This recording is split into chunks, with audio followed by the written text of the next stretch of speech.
할렐루야, 오늘도 좋은 날입니다. 역대하 11장에서 15장까지 말씀 묵상입니다. 오늘은 마지막이 아름다운 신앙이라는 제목으로 말씀을 나누도록 하겠습니다. 솔로몬 왕의 증손자인 아사 왕의 일생은 전심으로 하나님을 의지하면서 살 때와 그렇게 살지 않을 때 어떻게 달라지는가를 우리에게 잘 보여줍니다. 아사 왕은 41년 동안 왕위에 있었습니다. 그런데 초기부터 35년 동안에는 전심으로 하나님을 의지하면서 살았습니다. 아사는 선대왕 솔로몬과 아버지 아비야의 전처를 그대로 답습하지 않았습니다. 아사는 왕이 되자마자 철저하게 종교개혁을 시작했습니다. 그는 하나님 보시기에 선과 정의를 행하여 이방제단과 산당을 없애고 바알의 주상을 과감하게 깨뜨리고 아세라 상을 찍어버렸습니다. 또한 말년에 솔로몬이 세운 태양상을 산산조각 내버렸습니다. 보통 새 왕이 세워지면 이전 왕으로부터 정신적인 부분과 물질적인 부분을 물려받게 됩니다. 그러나 아사 왕은 유다의 왕으로 무엇이 하나님을 기쁘시게 하는 것이고 무엇이 하나님이 미워하는 것인지를 분별했습니다. 그래서 그는 솔로몬 이후로 유다의 왕과 백성들이 범했던 모든 우상을 적극적으로 파괴했습니다. 그에게 타협이란 없었습니다. 심지어 자기 어머니 마아가가 아세라 목상을 만든 것에 분노하여 태우의 자리에 있던 마아가를 즉시 폐위시켜버립니다. 아사 왕은 하나님을 대적하는 모든 것에 단호하게 대처했습니다. 이처럼 우리가 여러 가지 시험을 이길 수 있는 가장 좋은 방법은 처음부터 말씀에 근거하여 단호하게 행동하고 결단하는 것입니다. 물론 처음에는 여러 가지 어려움과 반대가 있습니다. 그러나 가장 귀한 것을 얻게 되는데 바로 하나님을 내 편으로 붙들게 된다는 것입니다. 이처럼 아사 왕의 우선순위는 먼저 하나님과 올바른 관계를 정립하는 것이었습니다. 그런데 아사 왕의 위대함은 단지 기도만 하고 신앙생활만 잘한 것이 아니라 또한 자기에게 주어진 일, 맡겨진 일도 철저하게 미리 준비하고 대비했습니다. 그는 국제 정세를 파악한 후에 국방을 튼튼히 했습니다. 나라와 나라 사이에 견고한 성읍들을 건축하고 그 주위에 성곽과 망대를 견고하게 세웠습니다. 문제가 발생했을 때 문제를 해결하려면 매우 어렵습니다. 미리 방비하고 미리 준비하는 자세로 살면 큰 힘을 들이지 않고 나중에 문제를 해결할 수 있습니다. 우리는 가끔 호미로 막을 수 있는 일을 가래로 막는 일이 없도록 평상시에 정비하는 자세로 살아야 합니다. 영적인 세계도 그러합니다. 문제가 생긴 후에 기도하고 금식하고 작정기도 하는 것도 물론 중요하지만 미리미리 평온한 날에 금식하고 기도하고 작정기도를 한다면 사단은 우리를 쉽사리 공격하지 못할 것입니다. 이처럼 아사 왕은 태평성대를 누릴 때 더욱 하나님을 의지해서 견고한 성읍들을 건축하고 외적의 침입을 대비했습니다.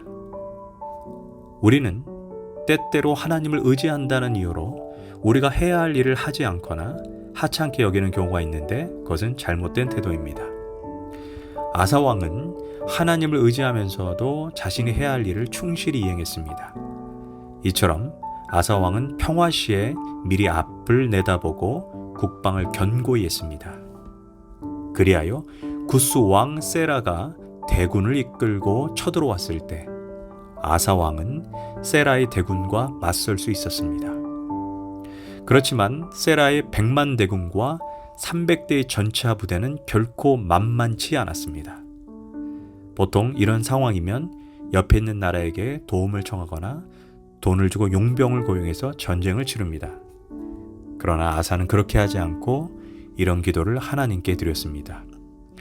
주여, 주께서 우리 편이 되어 주시면 수요의 많고 적음이 아무런 문제가 되지 않고 또 힘이 세고 약함도 아무 상관이 없습니다. 주여, 우리는 오직 주만 의지합니다. 저들은 숫자를 의지하고 무기를 의지합니다.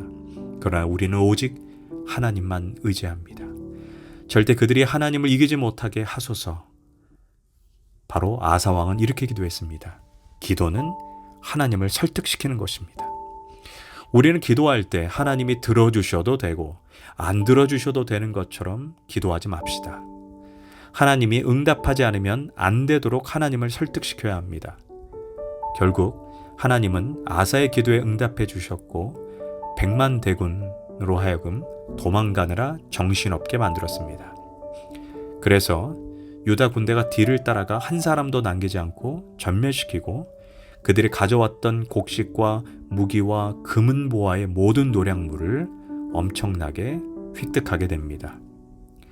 도리어 환란의 때에 하나님 앞에 바로 서 있었더니 나라가 부강해지고 큰 부를 얻게 된 것입니다. 이처럼 하나님의 백성들은 환란의 때에, 고통의 때에 도리어 형통을 누리게 됩니다. 그것이 인류의 역사를 주관하시는 하나님이 함께 하신다는 증거 아니겠습니까?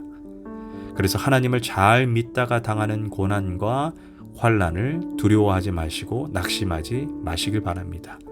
그 뒤에 더 큰 하나님의 계획과 축복이 숨겨져 있다는 것을 우리는 알아야 합니다. 그런데 문제가 발생합니다. 어떤 일인지 모르지만 그가 왕이 된 지 36년째 되던 해에 갑자기 아사 왕은 완전히 달라지게 됩니다. 과거에는 전심으로 하나님을 의지하고 나아가 굿수의 100만 대군도 능히 전멸시킬 수 있었습니다. 그런데 인생 후반기에 북쪽 이스라엘의 왕인 바사 왕이 군대를 이끌고 쳐들어오자 이제 부와 권력을 획득하고 모든 것을 넉넉하게 가지고 부족함이 없는 아사 왕이 더 이상 하나님을 의지하지 않고 자신의 머리를 굴려서 바로 옆나라 아람 왕에게 엄청난 금은 보화를 가져다 주며 도움을 요청합니다. 그래서 하나님의 종 선지자 하나니가 과거에 100만 대군을 쳐들어왔을 때 하나님만 의지하자 우리가 승리하지 않았느냐. 그런데 이번에는 왜 하나님을 의지하지 않고 아람 왕에게 도움을 청했느냐라고 책망했습니다.